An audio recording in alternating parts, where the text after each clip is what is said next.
En videos anteriores hemos explicado algunas verdades y enseñanzas de Buda, así como parte de su biografía. En este vamos a seguir comentando algunas enseñanzas que dio el Buda en la India, y para el efecto, bueno, vamos a seguir rigiendo por un libro de la filósofa inglesa Anna Besant, llamado Los 7 grandes religiones.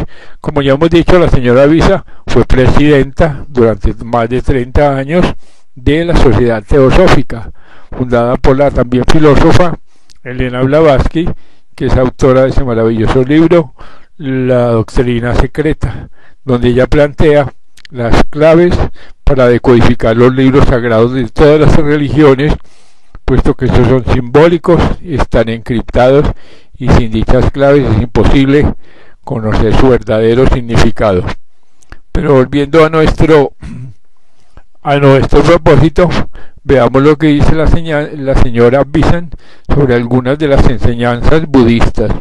Dice así: la opinión de Buda sobre la escasa valía de los llamados poderes taumatúrgicos nos la da en alguno de sus sutras, al poner en labios del maestro que por la práctica de samadhi, prescindiendo de bodhi, esto es, por los siddhis, que son los poderes o facultades psíquicas, más bien que por el jnana, que son la sabiduría, adquieren los hombres la facultad de volar por el espacio y llegar a mayor grado de conocimiento sublime, pero por no alcanzar la sabiduría se hallan todavía sujetos a la rueda de la reencarnación.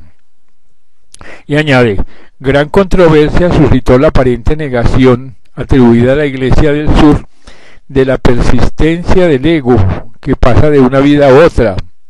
Algunos orientalistas, como el Dr. Rhys Davis, insisten en ello, y gran parte de la desconfianza popular india acerca del budismo dimana de suponer que las enseñanzas de Buda no admiten el ego. Sin embargo, son explícitas en este punto. Por ejemplo, así, cuando le preguntaron acerca de los discípulos que habían muerto, le preguntaron: ¿en dónde has renacido y cuál es tu destino? Respondió: uno ha alcanzado la emancipación, otro se ha convertido en Sandagamin, y la primera vez que vuelva a la tierra tendrá triste fin. Otro no está ya sujeto a renacer en sufrimiento. Así que con esto afirmaba Buda claramente la persistencia de la individualidad. Según él, un discípulo puede decir de sí mismo: el infierno no existe, ni tampoco el renacimiento en animal o fantasma en algún lugar de desdicha. Estoy convertido, ya no puedo renacer en estado de sufrimiento y estoy seguro de mi salvación final. También dijo que los que morían mientras que con corazón creyente viajaban en semejante peregrinación renacerán después de la muerte, cuando el cuerpo esté disuelto en los reinos dichosos del cielo. Hemos citado ya la doctrina del yo, según el Vinaya, y a propósito decía Buda: pues el yo es el señor del yo, el yo es refugio del yo, y esta máxima no tendría significación si no existiera el yo. Así que en una palabra, toda su doctrina se desvanecería, falta de lógica, si prescindimos de la enseñanza fundamental del ego persistente, que sucesivamente se reencarna y se identifica con el yo al alcanzar la emancipación. Es la doctrina hinduista sobre la que Buda basó sus enseñanzas, y en la Iglesia del Norte permaneció inalterada la doctrina del hombre verdadero sin posición. La escuela Lin Si enseña: en el cuerpo que siente y adquiere conocimiento, y piensa y actúa, compárese la declaración respecto de ello en el Vinaya, está el hombre verdadero sin posición, claramente visible, sin que lo oculte ni la más delgada película. ¿Por qué lo reconocéis? El poder invisible de la mente penetra en todas partes. Este es Buda, el Buda en nosotros. Consideremos ahora la enseñanza budista del sendero, como consecuencia de la continuidad de la vida.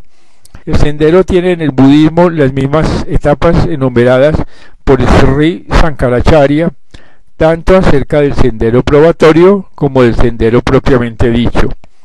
Buda exige a sus discípulos, en la primera etapa, la mente abierta, idéntica al discernimiento entre lo real y lo ilusorio.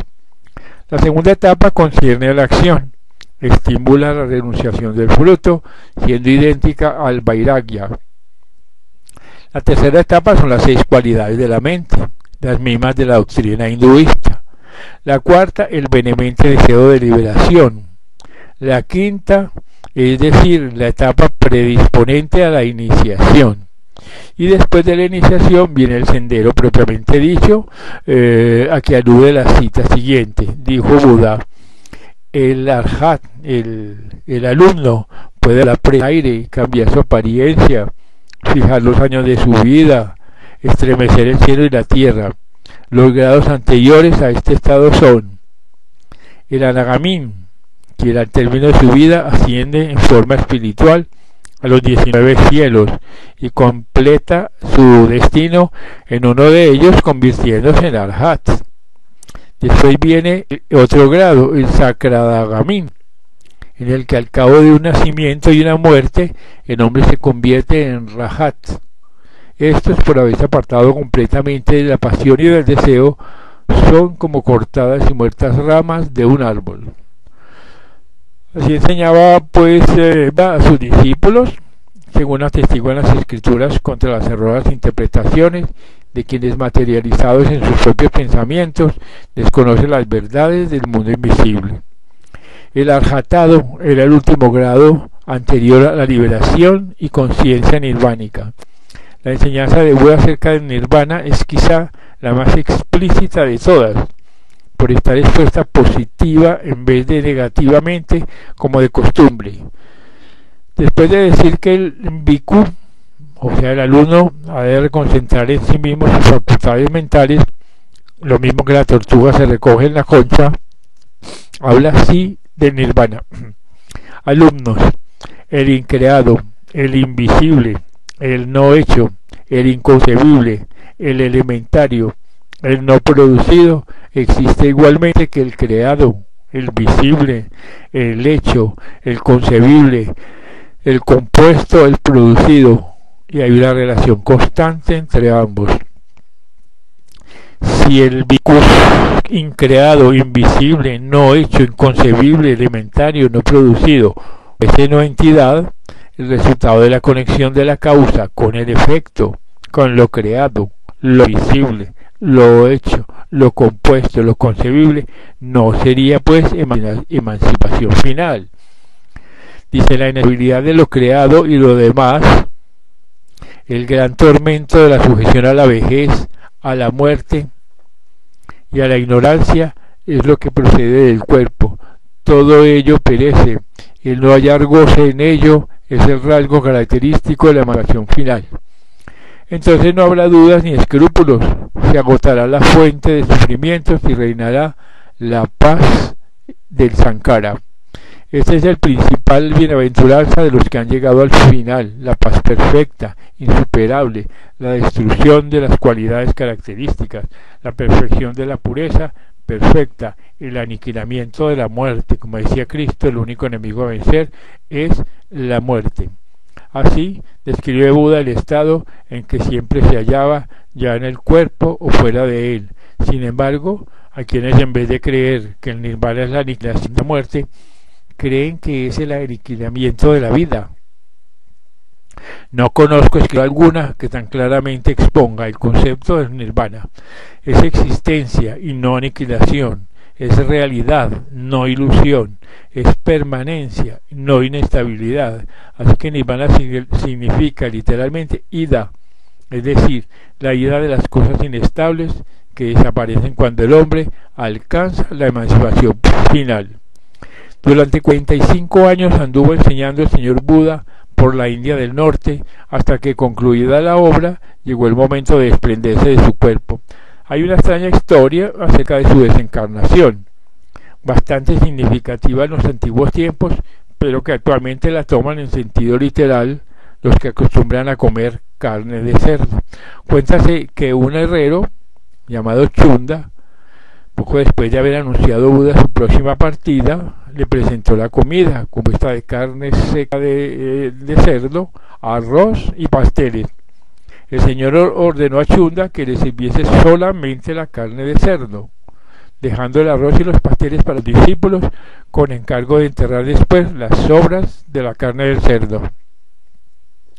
El motivo de ello nos lo explica el mismo Buda cuando dice al herrero que le había servido la comida: no veo a nadie, oh Chunda, en la tierra ni en el cielo de Mala, ni en el cielo de Brahma, nadie entre las semanas y brahmanes, entre los dioses y los hombres, que pueda asimilarse este alimento una vez comido, excepto el Tathagata, el más iluminado.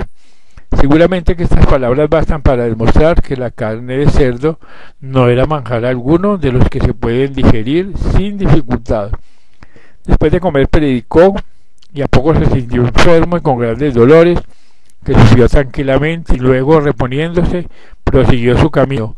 Aquel mismo día notaron los discípulos que su piel brillaba con vivo resplandor, y dijo a Ananda que era señal de que partía aquella noche, y echóse en el lecho, descansó un rato y luego se levantó y fue a la avenida de Sala de las Mayas y se recostó entre dos árboles gemelos con la cabeza hacia el norte.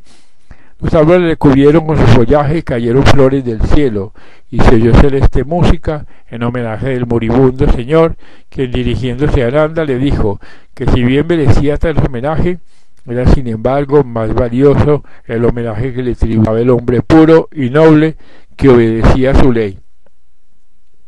Los devas se reunieron y multitud de gentes acudieron a rendirle el último homenaje. Buda hizo su último arhat al mendicante Sabada. 500 discípulos le rodeaban en los últimos momentos y les habló de esta manera: mirad ahora, hermanos, os lo ruego, la decadencia es inevitable en toda cosa compuesta. Sed diligentes en vuestra salvación. Luego permaneció silencioso, se sumergió en meditación profunda y no volvió en sí. Dispusieron su cuerpo para la cremación con la pompa de vida y un rey de reyes, colocándolos sobre una pila de maderas aromáticas. No quedó ceniza, pero sí los huesos, que como sagradas reliquias se distribuyeron en 8 porciones. Cada una de las cuales se guardó bajo un tupa, poniendo otra tupa sobre la urna cineraria y otro sobre las brasas de la pila. Hacia el misma noble vida terrena que recuerde nuestra humanidad, la del primero que en este globo alcanzó el estado de Buda. Cruzar las manos y posternados reverentemente. Difícil, muy difícil es hallar un Buda en ciertas edades.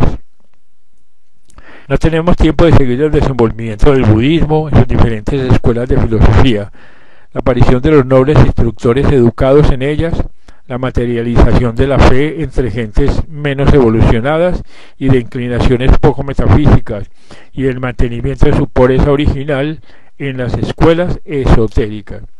Basten los dichos de Buda para corroborar la identidad de enseñanzas del hinduismo y el budismo y justificar la concordia entre dos creencias propias del pueblo y glorias de la raza india. La doctrina de Buda, pues, del poderoso, del iluminado, del primero que nuestra humanidad llegó a la plenitud de la sabiduría, es la restauración de la primitiva doctrina. Demasiados odios separan al hinduismo y el budismo. Sospechas, dudas y antagonismos han abierto un abismo entre las dos poderosas religiones, sin que los hombres traten de salvarlo ni de un lado ni de otro. Sin embargo, los maestros de ambas religiones pertenecen a la misma fraternidad. Los discípulos de ambas se encaminan hacia la misma fraternidad. No hay diferencia alguna entre el maestro hinduista y el maestro budista, pues uno y otro enseñan las mismas verdades esenciales y recorrieron el sendero común de las dos religiones. Así que Buda nació en tierra inda, habló en lengua inda, recordó la más noble moral de las escuelas indas y reconoció los dioses indos. ¿Por qué pues ha de negarle el pueblo indo el título de maestro aun cuando inconsecuentemente la reverencien como avatara muchos indios ortodoxos? ¿Por qué prevalecer la enemistad contra la fraternidad, la sospecha y el odio contra la paz? ¿Por qué excluís de vuestra simpatía y negáis vuestra reverencia y vuestro amor a la poderosa religión que domina tantos millones de mentes, a la noble filosofía que educa tantos millones de inteligencias y al hombre cuya vida superó en perfección a la de los hombres más evolucionados de nuestra raza? Así que Buda, gloria de la nación india, viene a vosotros como hombre de vuestra raza, nacido de la casta satriya de la raza aria, y enseña en nueva forma las antiguas verdades, para que las comprendan las multitudes. Así que Buda es nuestro y del mundo entero, es el maestro mayor, la más pura y preciosa flor humana que abrió en tierra india. Hablaba en lengua india y amaba al pueblo indo, enseñaba a las gentes, trabajaba por ellas, las sanaba, las instruía, y su rebosante compasión inundaba los mundos. Así que agrega, debemos pues reverenciar al bendito, al Señor, al Maestro. Si le reconocemos como Maestro entre los dioses, bien podemos rendirle homenaje como Maestro entre los hombres. El hinduismo y el budismo deben unirse en cordial abrazo, como madre e hijo, que borrando viejas enemistades echan en olvido al abrazarse la historia de su larga separación. Solo volvería a ser uno el lugar indo. El mismo cobijaría a la madre y la hija, e influyendo en el mundo occidental con una misma lengua, ayudaría a la redención de la humanidad en que nació y por la cual vivió Buda. Repitamos todas las palabras con que termina el relato de la partida, inclinados con las manos cruzadas, que difícil, muy difícil, es hallar un Buda en ciertos de edades. Así pues, este es un breve recuento de la biografía y de las enseñanzas del budismo y fuera en la India y fuera de la India.